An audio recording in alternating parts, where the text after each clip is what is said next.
حضرت علی نے مکان نہیں بنایا ساری زندگی، مکان نہیں بنایا، کوئی کاروبار نہیں کیا ساری۔ اب اس پہلو پہ بھی ذرا غور کریں، حضرت علی رضی اللہ تعالیٰ عنہ نے کوئی بینک بیلنس نہیں بنایا۔ صحابہ کرام علیہم رضوان فرماتے ہیں بڑے بڑے رشتے آئے سیدہ فاطمہ کے لیے، بڑے بڑے امیر کبیر لوگوں، حضور نے فرمایا میں رب کے فیصلے کا انتظار کر رہا ہوں۔ ایک دن تینوں یار ان لوگوں کا خلوص دیکھے مولا علی کے ساتھ، حضرت ابو بکر، حضرت عمر، حضرت عثمان۔ حضرت علی ایک یہودی کے باغ میں مزدوری کر رہے تھے تو وہاں گئے اور جا کے کہا علی تو حضور سے سیدہ فاطمہ کا رشتہ کیوں نہیں طلب کرتا؟ تو حضرت علی کہنے لگے بھائیو نہ مکان ہے، نہ گھر ہے، نہ کچھ ہے، رشتہ کیسے مانگ لوں؟ کہا تو جا تو صحیح، ہمیں تو لگتا ہے رسول پاک تیرا انتظار کر رہے ہیں۔ مولا علی شیر خدا کہتے میں گیا اور جب میں حضور کی بارگاہ میں گیا تو انہوں نے مجھے تیار تھے نا، تیار کر کے بھیجا، مجھے لفظ بھی سکھائے کیا کہنے ہیں، لیکن جب میں وہاں پہنچا نا تو میرے اندر طاقت ہی ختم ہو گئی بولنے کی۔ سلام لے کے تو حضور کے پاس بیٹھ گیا، حضور نے فرمایا علی کیسے آئے ہو؟ تو میں خاموش، پھر پوچھا کیسے آئے ہو؟ میں خاموش، پھر پوچھا کیسے آئے ہو؟ میں خاموش۔ کہتے دلوں کا حال جاننے والے رسول نے فرمایا علی فاطمہ کے لیے آئے ہو؟ فاطمہ کے لیے آئے ہو؟ حضرت علی کہتے ہیں میرا جواب بڑا نرالا ہے۔ میں نے کہا حضور وہ تینوں میرے پاس باغ میں گئے تھے، وہ تینوں گئے تھے، مجھے انہوں نے بھیجا ہے۔ کہتے رسول پاک مسکرا دیے، فرمایا علی انہوں نے نہیں تجھے بھیجا، رب کریم نے فاطمہ کا تیرے ساتھ نکاح کر دیا ہے، تیرے لیے فیصلہ ہو گیا ہے، فاطمہ کا تیرے حق میں فیصلہ ہو گیا۔ حضرت علی سیدہ فاطمہ کو بیاہ کے لے گئے تو حضرت زید بن حارثہ کے مکان میں کوئی مکان نہیں۔ وہ بھائی تو دولت دیکھ کے بیٹی کی شادی کرتا ہے، سرمایہ دیکھ کے پھر دعا کراتا ہے، دعا کریں اللہ میرے داماد کو ہدایت دے دے۔ میرے رسول نے بیٹی کی شادی کی تقوی دیکھ کے، پرہیزگاری دیکھ کے، دینداری دیکھ کے اس شخص کو بیٹی دی جو سابقون کے درجے میں شامل، جو ان الذین آمنوا وعملوا الصالحات اولئک هم خیر البریہ کے درجے میں شامل، ان کو اپنی بیٹی دی۔ حضرت علی شیر خدا رضی اللہ تعالیٰ عنہ فرماتے ہیں کہ سیدہ فاطمہ الزہرا کو میں بیاہ کے لایا، سارے گھر کے کام حضرت فاطمہ نے کیے، میں مزدوری کرتا 2 گھنٹہ یا 1.5 گھنٹہ، زور سے عصر کے درمیان کام کرتے، 2 کلو کھجوریں ملی تو مولا علی نے اٹھا کے اپنی کمر پہ رکھی، باغ کا مالک کہنے لگا علی تھوڑا کام اور کر لو، فرمایا 2 کلو ہو گئیاں بڑی ہیں، 1 کلو میرے بچے کھائیں گے، 1 کلو مدینے کے غریب بچے کھائیں گے۔ تو کہا علی کل کیا کرو گے؟ فرمایا کل جو رب زندگی دے گا وہ روزی بھی دے گا۔ تو بندہ مشورہ دینے لگا، مشورہ بھی ہوتا ہے نا قریب سے، مشوروں والے بھی بڑی خرابی کرتے ہیں اللہ ماشاءاللہ۔ کہا علی جائز پیسے تو اکٹھے کر لینے چاہیے، کیا حرج ہے، جائز اکٹھے کر لیں۔ شیر خدا نے ایک جملہ کہا پر شیروں جیسا کہہ دیا۔ حضرت علی فرمانے لگے مال حرام ہو تو عذاب ہوتا ہے، حلال ہو تو حساب ہوتا ہے، لہذا نہ میں عذاب والا کام کرتا ہوں نہ حساب والا کام کرتا ہوں، میں اکٹھے ہی نہیں کرتا، نہ بندہ حساب کے چکر میں پڑے نہ عذاب کے چکر میں پڑے، میں اس رستے جاتا ہی نہیں۔ مولا کائنات شیر خدا اور بھائی حضرت سیدنا ابو ہریرہ رضی اللہ تعالیٰ عنہ فرماتے ہیں میں جب اس بات کو یاد کرتا ہوں تو آج بھی رو پڑتا ہوں۔ کون سی بات؟ فرمانے لگے میں کوفے کے بازار سے گزر رہا تھا تو مولا علی شیر خدا کوفے کے چوک میں کھڑے تھے اور ہاتھ میں زرہ پکڑی ہوئی تھی، وہ والی زرہ جو بدر میں بھی ان کے پاس تھی، وہ والی زرہ جو احد، حنین، خندق اور خیبر میں بھی ان کے پاس تھی، زرہ پکڑی حضرت علی نے اور شیر خدا کہہ رہے ہوں بھائیو میری زرہ خرید لو، میری زرہ، امیر المومنین ہے اس وقت، امیر وقت ہے، بادشاہ ہے کوفے کے بازار میں، او بھائی میری زرہ خرید لو، یہ بڑی نسبت والی ہے، بدر احد حنین میں میرے ساتھ رہی۔ اور شیر خدا فرماتے کیا ہیں؟ فرماتے جب علی نے یہ لفظ کہے تو میری چیخیں نکل گئی۔ حضرت علی فرمانے لگے اگر میرے پاس نیا تامت خریدنے کے پیسے ہوتے تو میں اسے کبھی نہ بیچتا، نیا تامت خریدنے کے پیسے ہوتے تو میں کبھی نہ بیچتا۔ حضرت علی رضی اللہ تعالیٰ عنہ نے وہ زندگی گزاری، با پردہ، پرہیزگاری، درویشی، سادگی، ساری زندگی کسی کا شکوہ نہیں کیا مولا علی، بلکہ اعلیٰ حضرت فاضل بریلوی رحمۃ اللہ علیہ کے خلیفہ مولانا ظفر الدین بہاری، انہوں نے ایک عجیب بات لکھی ہے، کہتے ہیں حضور معراج پہ گئے تو وہاں سے ایک جبہ لائے، ایک کمرے میں داخل ہوئے، جنت کے کمرے میں صندوق کھولا سرکار نے، ایک جبہ نکلا تو کہا اے اللہ میں لے جاؤں؟ تو رب کریم نے فرمایا بھی مجھے پتا ہے تو لے کے جائے گا پر پہننے کا نہیں، کسی نہ کسی غلام کو دے دے گا۔ کہا مولا وہ تو پھر تیرا فضل ہے۔ رب کریم نے فرمایا محبوب اسے دینا جو میرے راز تک پہنچ جائے، اس کو دینا جو میرے راز تک پہنچے۔ حضور جبہ لے کے آئے۔ علامہ بہاری علیہ رحمہ لکھتے ہیں کہ نبی پاک صلی اللہ علیہ وسلم نے حضرت ابوبکر صدیق کو بلایا، فرمایا جبہ بڑی برکت والا ہے، اسے پہن کر بڑی برکت ملے گی، اگر میں تجھے دے دوں یہ جبہ، اگر تجھے دے دوں تو کیا کرے گا؟ حضرت ابوبکر کہنے لگے حضور ساری دنیا میں سچ پھیلا دوں گا۔ حضور نے فرمایا نہیں تو اللہ کے راز تک نہیں پہنچا۔ حضرت عمر کو بلایا، کہا فاروق اعظم اگر آپ کو دے دوں تو کہا حضور عدل سے بھر دوں گا ساری کائنات۔ فرمایا بات تیری ٹھیک ہے پر راز الہی تک نہیں پہنچا۔ عثمان اگر تمہیں دوں تو جناب عثمان غنی رضی اللہ تعالیٰ عنہ عرض کرنے لگے حضور اگر مجھے ملا تو میں حیا کی چھاؤں کر دوں گا، ہر جوان ہر بچی کے لیے حیا کے فیصلے کروں گا اللہ تعالیٰ کی دی ہوئی طاقت سے۔ حضور نے فرمایا بات تیری بڑی خوب ہے پر تو مراد تک نہیں پہنچا۔ میرے رسول نے مولا علی کو بلایا، پاس بٹھایا، فرمایا علی اگر یہ جبہ تجھے دوں تو کیا کرے گا؟ حضرت علی نے آنکھ کھول کے حضور کا چہرہ دیکھا، عرض کرنے لگے محبوبہ اگر مجھے مل گیا تو میں اللہ کی مخلوق کی پردہ پوشی کروں گا، میں رب کی مخلوق کی میں پردے ڈالوں گا، مخلوق کے عیبوں پر میں چھپاؤں گا اس جبے کی برکت سے۔ حضور کی آنکھوں میں آنسو آئے، فرمایا تو رب کے راز تک پہنچا ہے، جبہ تیرا ہی بنتا ہے، تو پہنچا ہے اللہ کے راز تک میرے حبیب۔ حضرت علی المرتضیٰ فرماتے ہیں سیدہ فاطمہ نے کبھی مجھے کوئی کچھ کہا ہی نہیں، کبھی فرمائش ہی نہیں کی۔ ایک دن بیمار ہو گئی تو کہنے لگی، میں قریب بیٹھا تو میں نے کہا فاطمہ زندگی میں تو نے کبھی کچھ نہیں مانگا، اور عزت والے باپ کی عزت والی بیٹی، میرا دل کرتا ہے کوئی فرمائش تو کر دو۔ تو حضرت فاطمہ کہنے لگی علی اگر ایک انار مل جائے نا، اگر ایک میرا دل کر رہا ہے اگر ایک انار مل جائے، ایک انار مل جائے تو طبیعت چاہ رہی ہے انار کھانے کو۔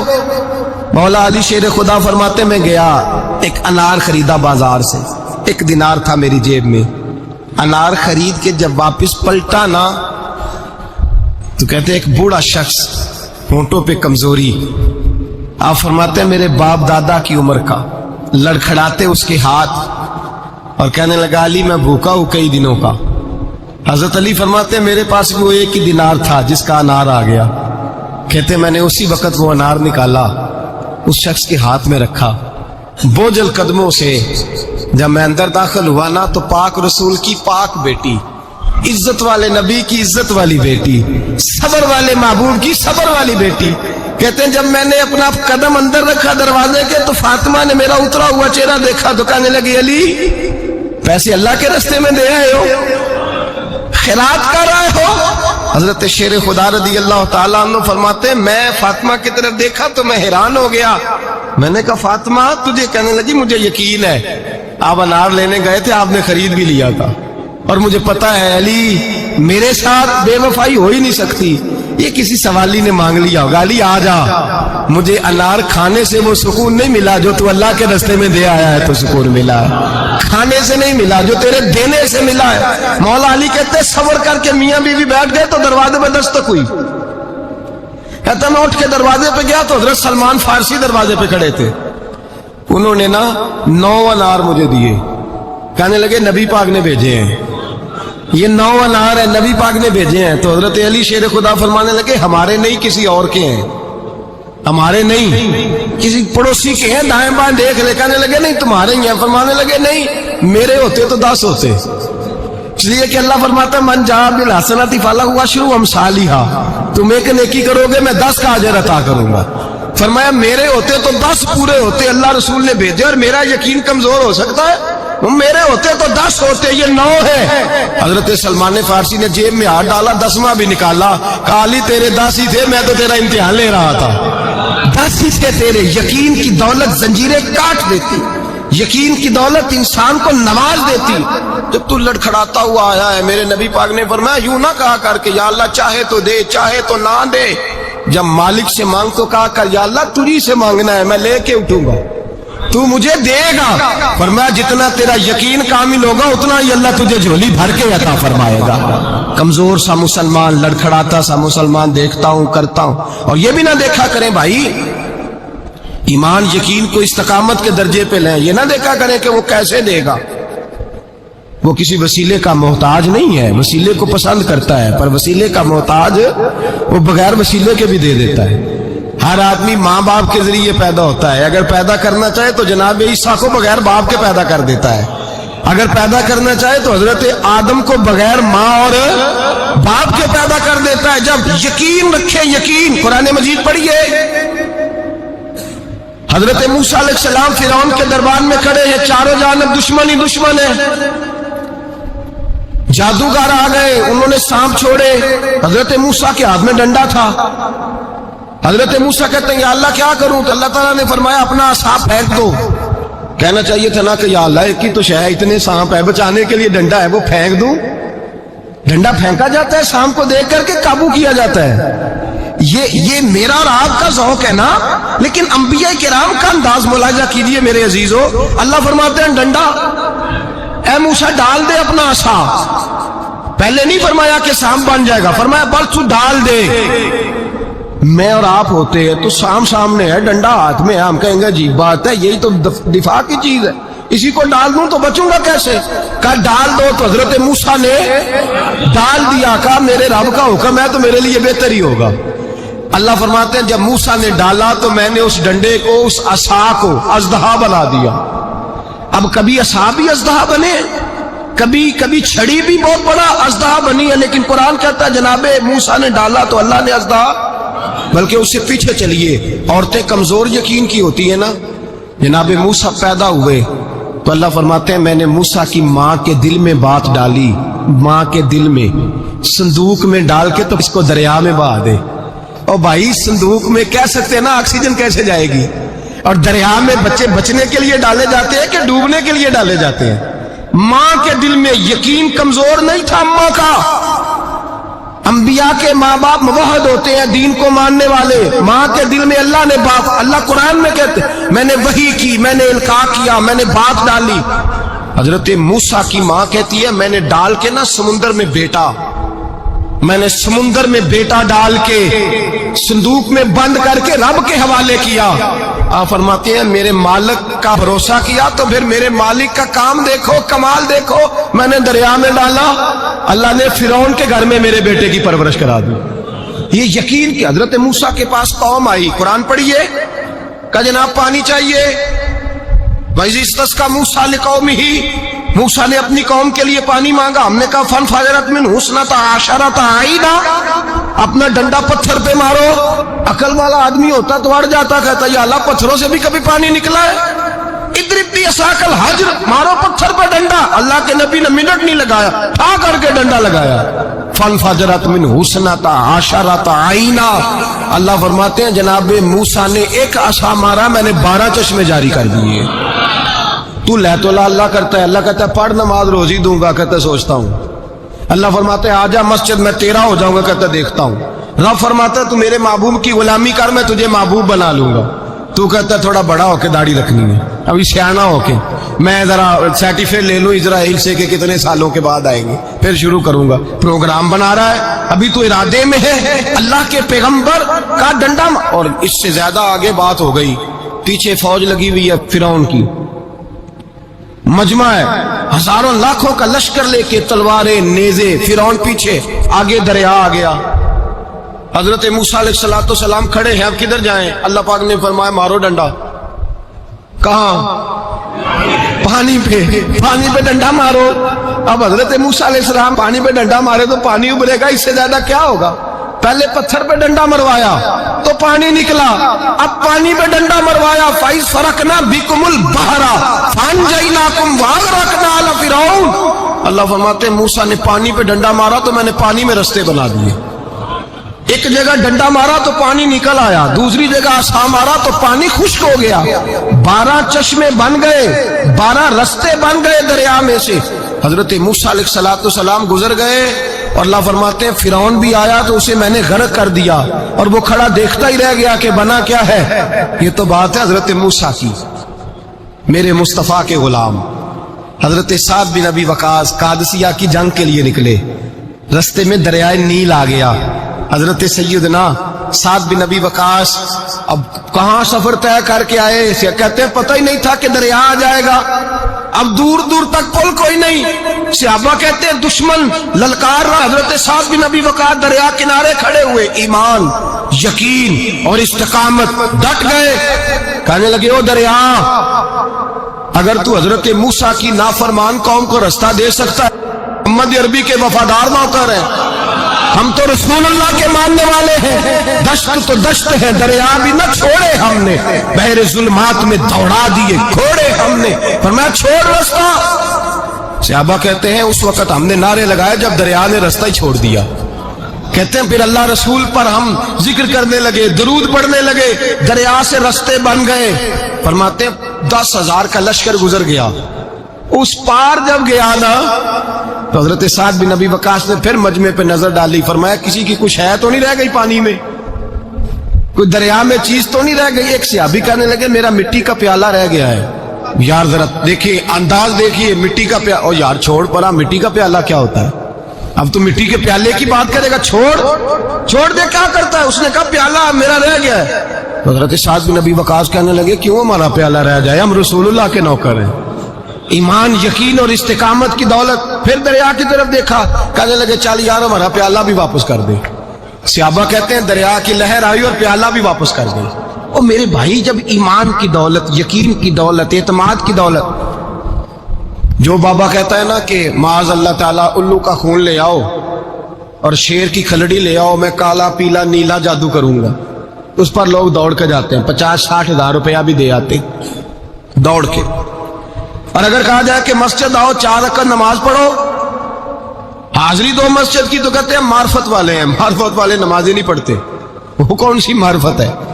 یہاں اللہ کی بارگاہ میں جھکنے کا، چونکہ یہ لیٹ ہے نا، یہ پتہ نہیں جنت میں جا کے ملے گا، کب ملے گا، معاذ اللہ۔ لوگ دنیا داری کے معاملے میں پس جاتے ہیں، حکمران نے وعدہ کر دیا ہے سڑکیں پکی ہو جائیں گی، خوشحالی ہو جائے گی، موجیں لگ جائیں گی، لوگ لائنوں میں کھڑے ہیں ووٹ دینے کے لیے، اور تیرے رب نے کہا ہے تو مجھ سے ڈر جا، میں تیری دنیا بھی اچھی کر دوں گا، آخرت بھی اچھی۔ رکھا حضرت فاطمہ کی بھی 6 اولادیں با اختلاف روایات بیان کی گئی ہیں، 3 بیٹے تھے اور 3 بیٹیاں تھیں۔ 3 بیٹے تھے، امام حسن، امام حسین اور امام محسن۔ امام محسن کا جلدی انتقال ہو گیا چھوٹی عمر میں، اس لیے زیادہ تذکرہ نہیں۔ باقی 2 شہزادیاں بھی ذرا جلدی رخصت ہو گئیں، جناب زینب موجود رہیں، کربلا تک گئیں، اس لیے ان کا تذکرہ زیادہ کتابوں میں ملتا ہے۔ حضرت فاطمہ سب سے چھوٹی تھی، نبی پاک کے ساتھ وقت گزارا، قرآن مجید نے اس گھر کی محبت ہم پر فرض قرار دے دی۔ لا اسألکم علیہ اجرا الا المودۃ فی القربى، فرمایا محبوب ان سے کہہ دو کہ میں تبلیغ پر تم سے کوئی اجر نہیں مانگتا، ہاں میرے اہل بیت سے پیار کرتے رہنا، میرے گھر والوں سے پیار کرتے رہنا۔ اور حضور نے فرمایا الفاطمہ تو بدعۃ منی، فرمایا فاطمہ میرے جگر کا ٹکڑا ہے، جس نے میری بیٹی فاطمہ سے پیار کیا اس نے مجھ سے پیار کیا۔ اور یہ بخاری مسلم ہے، مشکات ہے، فرمایا جس نے میری بیٹی سے بغض رکھا اس نے مجھ سے بغض رکھا۔ کل نمازیں پڑھے نا، بالغ ہونے سے لے کر کل نمازیں، بالغ ہونے سے لے کر کل نمازیں پڑھے۔ لو بڑی بات کرنے لگا ہوں، رمضان کا پہلا جمعہ ہے، بالغ ہونے سے لے کر کوئی نماز قضا نہ کرے، اور جب ہر سال بالغ ہونے کے بعد حج آئے تو حج بھی کرے، ہر سال رمضان آئے تو روزے بھی رکھے، ہر سال زکوٰۃ بھی دے، غریبوں کی مدد بھی کرے، میٹھا بھی بولے، خلوص بھی رکھے، رویے بھی ٹھیک رکھے، پر نبی پاک کے اہل بیت سے پیار نہ کرے تو ان ساری نیکیوں کے باوجود جب مرے گا تو بے ایمان مرے گا، بے ایمان مرے گا، بے ایمان۔ اور اگر اہل بیت نبوت کے ایمان پر مرے گا تو من مات علی حب آل محمدن مات شہیدا۔ حضور نے فرمایا، امام رازی نے حدیث لکھی ہے، فرمایا جو میرے گھر والوں سے محبت کرتا ہوا مر گیا وہ سادی موت نہیں مرا، اللہ نے اسے شہادت کا درجہ عطا فرمایا۔ تو سب سے پہلی بات یہ کہ حضرت فاطمہ سے، نبی پاک کے اہل بیت سے پیار کرنا یہ ایمان کا حصہ ہے، یہ ضروری ہے۔ ایک بات یہ ہے کہ ان سے محبت، اور دوسری بات یہ کہ کسی کی محبت جو ہوتی ہے نا، اس کا معنی یہ نہیں کہ آپ کو کسی سے پیار ہو گیا تو آپ اس کے دشمن تلاش کرنے شروع کر دیں، بلکہ جس سے محبت ہوتی ہے تو محب کا دل کرتا ہے کہ میرے محبوب سے ساری دنیا ہی پیار کرے۔ اب عجیب فلسفہ ہے نا لوگوں کا، اہل بیت سے پیار کرتے ہیں تو سب سے پہلے اہل بیت کے دشمن تلاش کرتے ہیں، اور سب سے پہلے اہل بیت کے دشمنوں پہ گفتگو کرتے ہیں۔ تو میں کہتا ہوں بڑے بیوقوف ہو، دشمن نہ تلاش کرو، غلام تلاش کرو، پیارے تلاش کرو ان کے، یہ غلط ہے تمہارا انداز فکر۔ تو جناب فاطمہ الزہرا سے حضور نے بڑی محبت کی۔ حضرت خدیجہ الکبریٰ رضی اللہ تعالی عنہ فرماتی ہیں کہ بڑا پیار کیا نبی پاک علیہ السلام نے حضرت فاطمہ سے، چھوٹی تھی نا۔ ادھر حضرت عائشہ صدیقہ کہتی ہیں کہ نبی پاک نے بڑی محبت فرمائی۔ مشکات میں حدیث ہے، کسی نے حضرت فاطمہ الزہرا حضرت عائشہ صدیقہ سے پوچھا، سچے باپ کی سچی بیٹی، صدیق کی بیٹی صدیقہ، کسی نے پوچھا کہ عائشہ حضور علیہ السلام کو سب سے زیادہ محبت کس سے تھی؟ تو حضرت عائشہ فرمانے لگی پوچھنے والی بات ہی کوئی نہیں، حضور سب سے زیادہ سیدہ فاطمہ سے پیار کرتے تھے۔ تو کہا پھر یہ بتائیں کہ مردوں میں حضور کو سب سے زیادہ پیار کس سے تھا؟ فرمایا یہ بھی پوچھنے والی کوئی بات نہیں، فاطمہ کے شوہر مولا علی سے۔ یہ حضرت عائشہ صدیقہ بیان کرتی ہیں ان کے شوہر سے۔ اب لوگ نا ترازو لے کے بیٹھے رہتے ہیں اور تولتے رہتے ہیں۔ پیر سید فیض الحسن شاہ صاحب آلو مہاروی رحمت اللہ علیہ، ان کے پاس بھی ایک بندہ چلا گیا تو اس نے کہا جی بتائیں حضرت عائشہ افضل ہے کہ حضرت فاطمہ؟ تو آپ فرمانے لگے تجھے یہ سوال ہی نہیں کرنا چاہیے تھا، اس لیے کہ تیرے اور میرے پاس کوئی ترازو موجود ہے۔ اس نے کہا جی نہیں آپ بتائیں، بتانا پڑے گا۔ آپ فرمانے لگے نہیں بتاتا، کہنے لگا نہیں بتائیں، فرمانے لگے چل میں ایک بات بتا دیتا ہوں، فیصلہ گھر جا کے کر لینا۔ اس نے کہا بتائیں۔ آپ فرمانے لگے کہ عائشہ بیٹی ہے ابو بکر صدیق کی اور فاطمہ بیٹی ہے نبی پاک کی۔ تو فرمانے لگے کہ ابو بکر کی جو بیٹی ہے نا وہ نبی پاک کی بیٹی سے افضل نہیں ہو سکتی۔ اور پھر فرمانے لگے کہ فاطمہ زوجہ ہے مولا علی کی اور عائشہ زوجہ ہے مصطفیٰ کریم کی۔ تو فرمانے لگے جو علی کی بیوی ہے وہ نبی کی بیوی سے افضل نہیں ہو سکتی۔ تو وہ کہنے لگا جی نتیجہ کیا ہے؟ فرمایا گھر جا کے نکال لینا، نتیجہ تو گھر جا کے نکال، یہاں ترازو پکڑ کے نہ بیٹھ۔ ہاں جو حضرت عائشہ نے کہا اس پر غور کر۔ حضرت عائشہ خود گواہی دیتی ہے سب سے زیادہ حضور حضرت فاطمہ سے پیار کرتے، چھوٹی عمر تھی۔ تو جناب خدیجہ ذرا انداز دیکھیے گا بیٹی کی محبت کا۔ حضرت خدیجہ فرماتی ہیں حضور جب گھر آتے نا تو دروازے پہ کھڑے ہو کے اونچی آواز میں فرماتے السلام علیکم۔ کہتے ہیں حضور نہ سلام لیتے، میں جواب دیتی، اپنے گھر حضور آئے ہیں پر نبی پاک دروازے پہ ہی کھڑے۔ فرماتی ہیں کھڑے رہتے حضور، میں پھر تھوڑا ہنستی اور پھر میں کہتی فاطمہ سنتی ہو؟ اماں جی سنتی ہوں۔ فرمایا تمہارے ابا آ گئے ہیں دروازے پہ۔ تو فرماتی ہیں جناب فاطمہ وہاں سے دوڑ کے آتی اور رسول کریم کا دروازہ کھولتی، پھر نبی پاک کو انگلی سے پکڑ کے اندر لاتی۔ فرماتی ہیں جب تک وہ جاتی نہیں اللہ کے رسول دروازے پہ کھڑے رہتے، وہ انگلی پکڑ کے لاتی، پھر رسول کریم انہیں گود میں بٹھا لیتے۔ فرماتے ہیں وہ چھوٹی چھوٹی باتیں پوچھتی اور حضور ان کے بڑے بڑے جواب دیتے۔ وہ چھوٹی چھوٹی باتیں، بچپن کی ایک بات لکھی ہے ہمارے محدثین نے، ایک دن چھوٹی عمر میں، بالکل چھوٹی عمر میں حضرت فاطمہ نے پوچھا یا رسول اللہ میں اپنے رب کو کب دیکھوں گی؟ اللہ اکبر، عمر چھوٹی اور بات بڑی کر دی، میں کب دیکھوں گی؟ تو حضور نے فرمایا فاطمہ بڑی جلدی، رب کریم تمہیں جنت میں لے جائے گا اور ساری جنتی عورتوں کی سردار بنائے گا اور پھر میرا رب تجھے اپنا دیدار بھی کرائے گا۔ تو جناب فاطمہ تو زہرا رضی اللہ تعالیٰ عنہا چھوٹی چھوٹی باتیں کرتی ہیں۔ حضرت خدیجہ کہتی ہیں جب چلے جاتے نا حضور تو میں پھر بلاتی، میں کہتی ادھر آنا فاطمہ، کیا باتیں کر رہی تھی اپنے ابا سے؟ تو کہتی پھر وہ مجھے بتاتی بھی اور راضی بھی ہوتی۔ یہ سلسلہ آخر تک چلا، یہ حضرت فاطمہ سے راز کی باتیں کرنا حضور کا آخر تک چلا۔ بخاری مسلم میں حدیث، وہاں راوی حضرت خدیجہ ہے، یہاں راوی حضرت عائشہ صدیقہ ہے۔ جناب عائشہ صدیقہ کہتی ہیں حضور کے وصال ظاہری سے کچھ دن پہلے خود نبی کریم علیہ السلام نے حضرت فاطمہ الزہرا کو بلایا، اور جب وہ آئیں تو کہتی ہیں ان کو میں نے آتے دیکھا تو میں نے پھر حضور کو ان کے استقبال کے لیے کھڑے ہوتے بھی دیکھا، پھر حضور نے ان کا ماتھا چوما، جہاں بیٹھے تھے وہاں بٹھایا، پہلو میں بیٹھ گئے، اور فرماتے ہیں پھر باپ بیٹی باتیں کرنے لگے۔ میں کوئی چیز بنا رہی تھی تو جناب عائشہ کہتی ہے میں نے دیکھا کہ حضور نے ان کے کان میں کوئی بات کہی تو جناب فاطمہ رونے لگ گئی. پھر حضور نے کان میں کچھ کہا تو وہ مسکرانے لگی. کہتی ہے حضور وہ بات کر کے تشریف لے گئے, فاطمہ ابھی بیٹھی تھی, میں آئی, میں نے آ کے کہا کہ فاطمہ بتاؤ نبی کریم علیہ الصلوۃ والسلام نے آپ سے کیا کہا, کبھی ہنستی تھی کبھی روتی تھی, تو فرمایا حضور نے منع کیا ہے, یہ میرا اور میرے نبی کا راز ہے, میں حضور کی حیات ظاہرہ میں یہ بات کسی کو بتا نہیں سکتی. فرماتی ہیں کہ فاطمہ سے تو میں نے پوچھ لیا پر حضور سے پوچھنے کی تو ضرورت ہی نہیں تھی نا, لیکن وہ راز کی بات تھی. کچھ دن گزرے تو حضور بیمار ہو گئے, پھر کچھ دن گزرے تو حضور کا وصال ہو گیا. فرماتے ہیں کچھ عرصے کے بعد میں سیدہ فاطمہ الزہرا سے ملی تو میں نے کہا فاطمہ وہ بھید کھول تو دے, آج تو کھول دے وہ راز کیا تھا. آپ کو بلایا گیا, پھر آپ آئیں, پھر حضور نے بات کی, پھر نبی کریم علیہ السلام کے بات کرنے پر کبھی آپ روئیں کبھی آپ ہنسی, تو یہ کیا تھا؟ تو کہتی ہیں جناب فاطمہ پھر رونے لگی, کہنے لگی ہاں اماں جی اب میں پردہ کھول دیتی ہوں, اب میں راز بتا دیتی ہوں. حضور کا وصال ظاہری ہو گیا.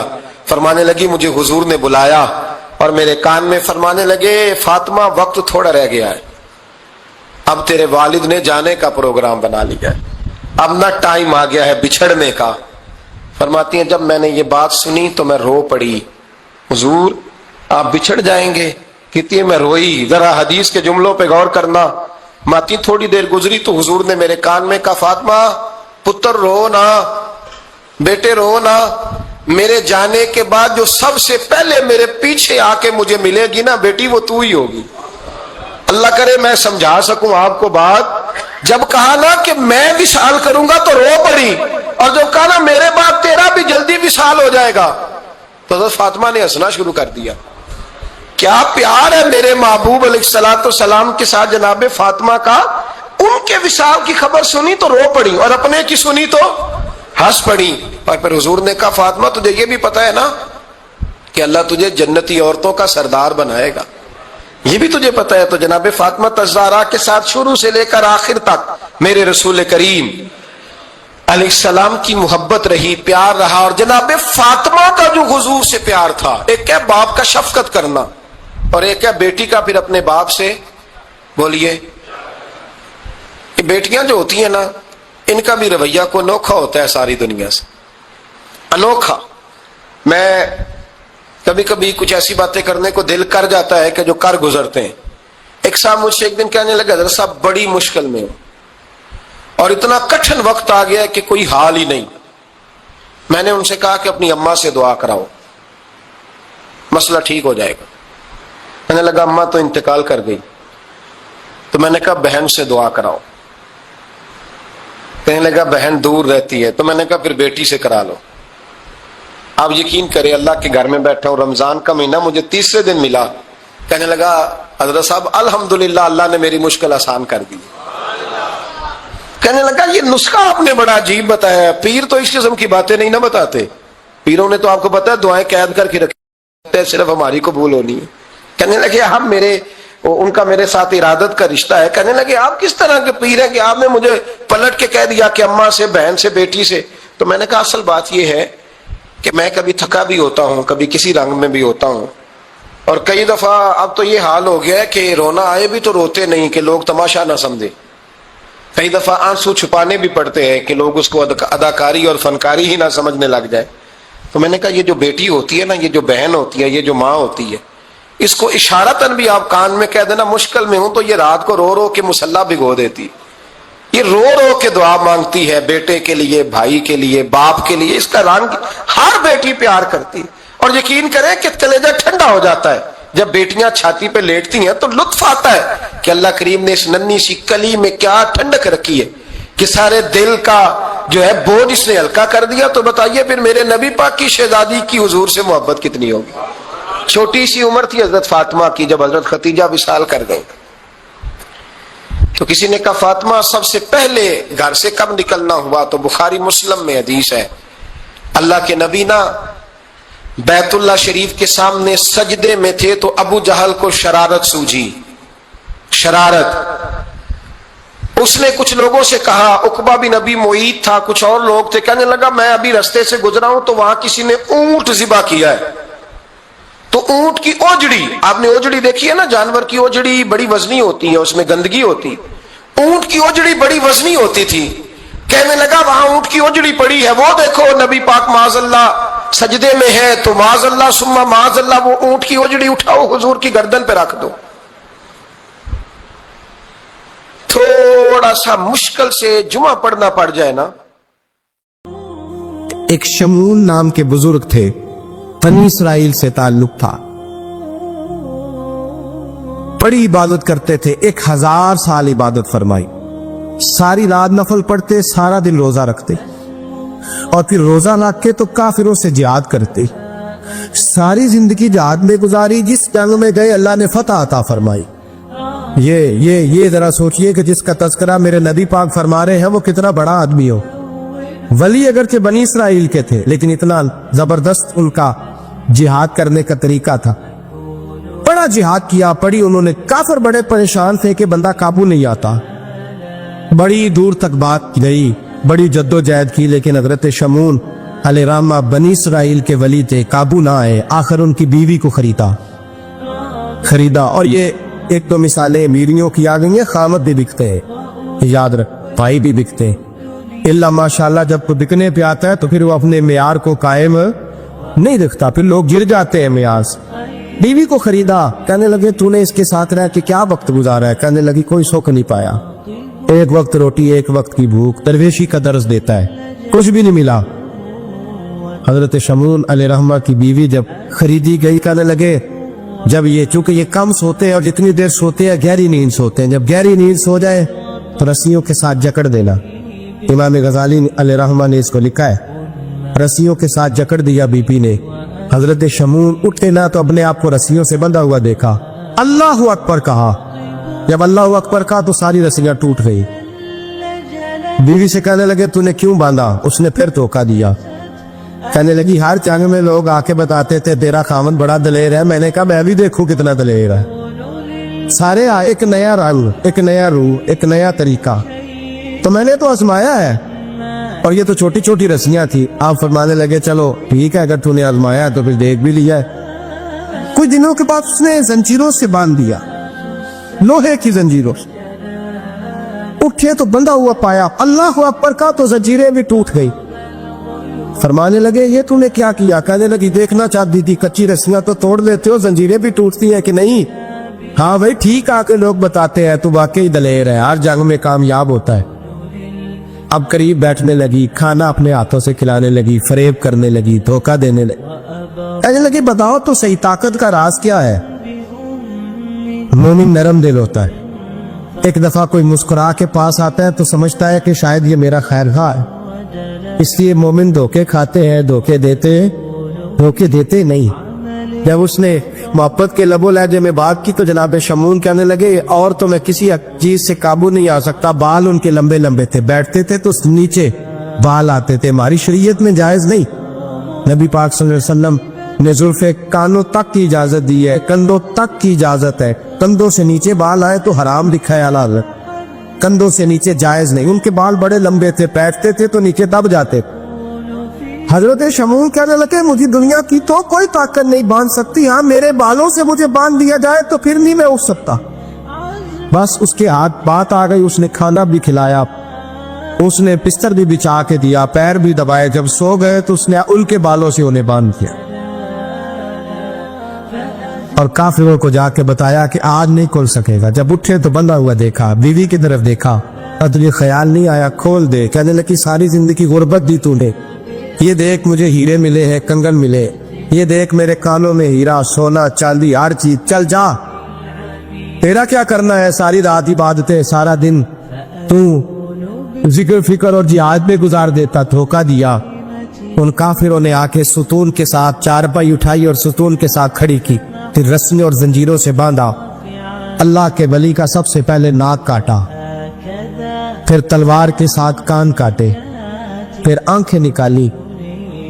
جب زبان کاٹنے لگے تو انہوں نے اللہ کو آواز دی، کہا میرے مولا میں کوئی لاوارث ہوں؟ کہ کوئی مجھے دھوکہ دے اور اس انداز میں قتل کر جائے. مولا میں دھوکے کھاتا رہا, میں کوئی لوارث تو نہیں. جب یہ دعا فرمائی تو پھر بجلی چمکی, پھر اللہ کا قہر برسا. امام غزالی فرماتے ہیں وہ کافر جو آئے تھے وہ جلے, اس طرح جلے کہ ان کی ہوا بھی اڑ گئی. اب کو بی بی دوڑی آئی اور پیروں میں بیٹھی کہنے لگی بخش دو. آپ فرمانے لگے ساری زندگی میں تیرے دھوکے کھاتا رہا, اب اللہ کی لاٹھی چلنے لگی ہے, اس کی آواز نہیں ہوتی, اب تو خدا کے حوالے ہے. پیروں سے آگ چلی, کہنے لگے وہ دیکھنا سونے سے کہ تجھے بچائے, وہ جو تیرے ہاتھوں میں ہیرے کے کنگن ہیں انہیں کہ تیری حفاظت کرے, اب وہ جو تیرے کانوں کے اندر سونے چاندی کی بالیاں اور کانٹے ہیں اور جھومر ہیں ان کو کہ تجھے نجات دلائیں. جلتی رہی, تڑپتی رہی, چیختی چلاتی رہی, اور اس طرح چیخی کہ وہ خاک بنی, ہوا میں اڑی. اللہ نے اپنے ولی کی آنکھیں بھی دوبارہ عطا فرما دی, کان بھی دوبارہ عطا فرما لی. اللہ تبارک و تعالیٰ نے پہلے سے زیادہ طاقت دی. وہ جب باہر نکلے تو اعلان کرنے تھے لوگوں دیکھو دھوکہ والے جل گئے, تباہ ہو گئے, نام و نشان مٹ گیا, اور مجھے دھوکہ دیا گیا تھا تو اللہ نے مجھے پہلے سے زیادہ طاقتیں عطا فرما دی, پہلے سے زیادہ قوتیں. دھوکہ نہ دے, فریب نہ کرنا. جو آپ کسی کو دے رہے ہیں, اور میرے محبوب علیہ الصلوۃ والسلام کی ایک حدیث تو یہ بتاتی ہے جو دنیا میں دھوکہ دے گا دنیا میں ہی اس کا نقصان اٹھائے گا. ایک ہوتا ہے محتاج, ایک ہوتا ہے فقیر, اس میں فرق ہے. ایک آدمی کو اچھے کپڑے پہننے کے پیسے نہیں ملتے تو وہ فقیر نہیں, وہ محتاج ہے. اس کے پاس تو ہے ہی نہیں تو وہ کہاں سے پہنے. لیکن ایک آدمی کے پاس لاکھوں کروڑوں روپیہ پڑا ہے لیکن وہ بھی سادہ سا لباس پہننا پسند کرتا ہے تو یہ فقیر ہے, یہ درویش ہے. کنجوس اور درویش میں بھی فرق ہوتا.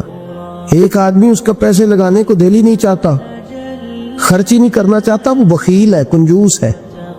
لیکن ایک شخص وہ ہے جس کے پاس سرمایہ ہے, مال ہے, لیکن وہ اپنی ذات کو بڑھانا پسند نہیں کرتا, وہ درویش ہے, وہ فقیر ہے. حضرت سیدنا عبد الرحمن ابن عوف رضی اللہ تعالیٰ عنہ کے پاس اتنے پیسے تھے کہ نبی پاک صلی اللہ علیہ وسلم نے فرمایا تو پکا جنتی ہے پر سب سے آخر میں جنت میں جائے گا. حضور میری غلطی. فرمایا جتنے پیسے ہیں اتنا حساب بھی تو دینا ہے. جس کے پاس صرف ہینڈ کیری بیگ ہوتا ہے نا وہ فٹافٹ باہر آ جاتا ہے, اور جس کے جتنے زیادہ بیگ ہوتے ہیں اس کو اتنی دیر چین پہ کھڑے رہ کے انتظار کرنا پڑتا ہے. تو فرمایا کسٹم بھی تو نے ادا کرنا ہے نا بھائی, نکل کے آنا ہے اس جنگل سے, تو کیسے جائے گا, جتنا مال ہے اتنا حساب دینا ہے.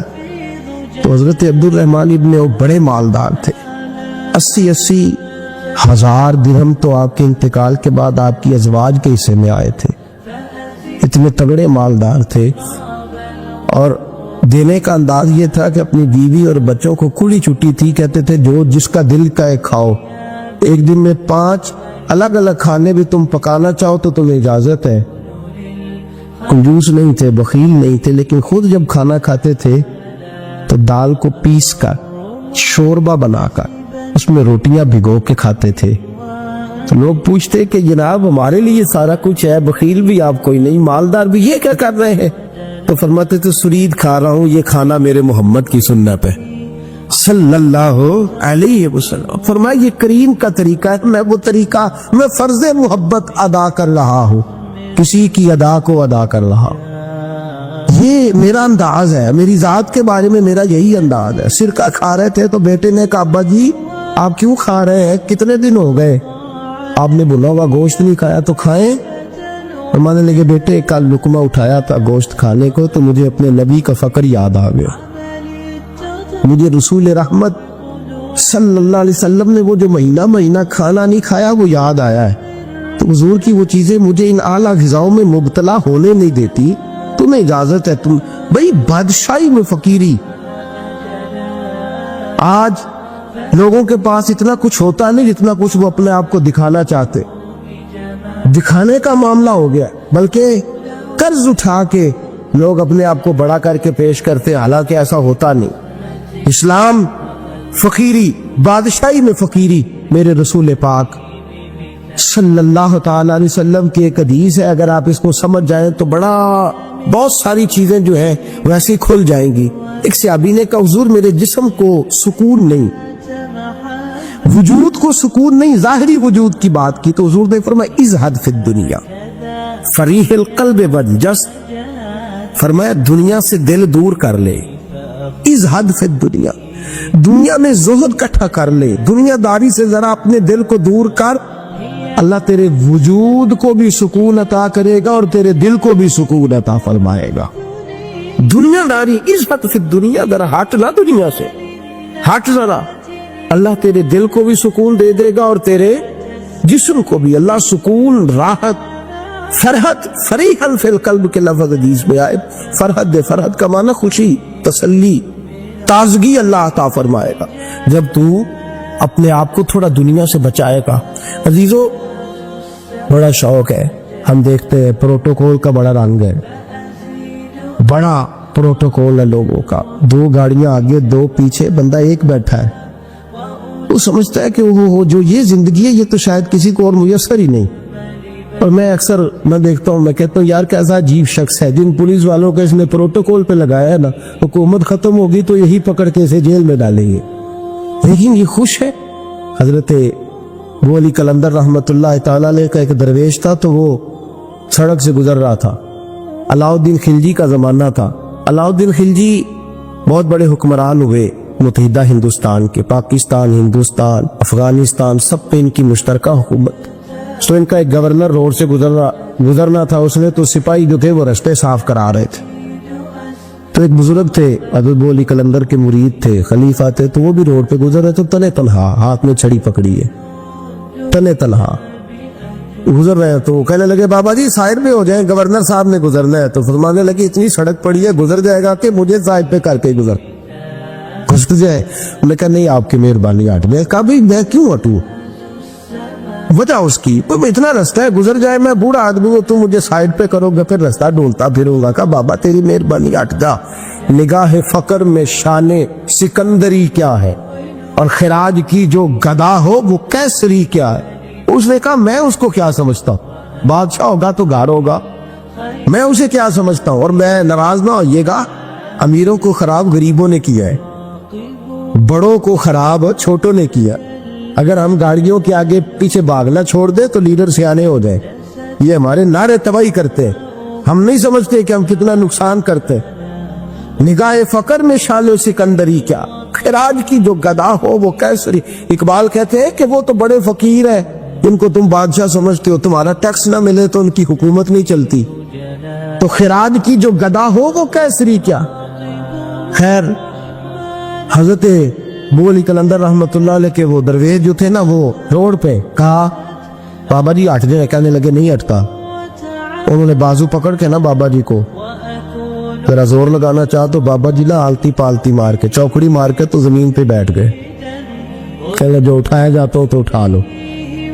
اب وہ تو درویش کبھی ضد کرتے نہیں, اور اگر کریں تو مسلم شریف میں میرے نبی پاک نے فرمایا رب اشرز اکبر لو اقسم علی اللہ لابرہ, فرمایا رب کریم کا بندہ تو اللہ کو قسم دے دے تو اللہ اس کی قسم کو پورا فرما دیتا ہے, اللہ اس کی قسم کو پورا فرماتا ہے. تو میں جاؤ اٹھتا ہوں تو اٹھا لو. بحث ہونے لگی, لوگ کٹھے ہو گئے, رش ہو گیا. تو اتنی دیر میں گورنر صاحب کی سواری بھی پہنچ گئی. تو گورنر صاحب کہنے لگے بابا اٹھتا کیوں نہیں. فرمانے لگے کیوں اٹھوں, اتنا رستہ ہے گزر جا. میں بابا اٹھ کیوں شور ڈالا ہوا. کہنے لگے تو میرے نوکر کا نوکر ہو کے مجھے اٹھنے کا کہتا ہے, میرے نوکر کا. غصہ آیا تو اس نے بابا جی کو تھپڑ مار دیے. بابا جی اور ہنسے, کہنے لگے تجھے کہا تھا نا نوکر کا نوکر ہے, تو واقعی نوکر ہے. اس نے کہا میں تھپڑ مارتا ہوں. بابا ہنستا ہے. یہ زیادہ انسلٹ ہوتی ہے. آپ کر کے دیکھیں, آپ غصے کے جواب میں غصہ کریں تو سامنے والے کو کوئی سزا نہیں. آپ کبھی گالی کے جواب میں مسکرا دینا, یاد اب میں تیرے ساتھ بات کروں, تیرے ساتھ بحث کرو, تو یہ زیادہ بڑی سزا. یاد رکھیے ہم تو دشمن کو بھی پاکیزہ سزا دیتے, ہاتھ اٹھاتے نہیں, اسے اس کی نظروں سے گرا دیتے. جب تھپڑ مارا تو بابا جی